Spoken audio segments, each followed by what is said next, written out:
Just let it fall, let it all wash away.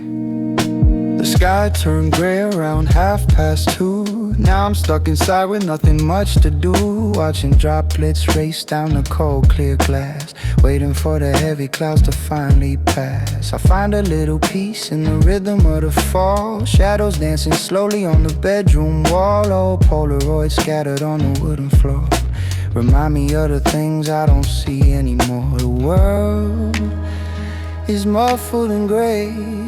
It's a perfect kind of day.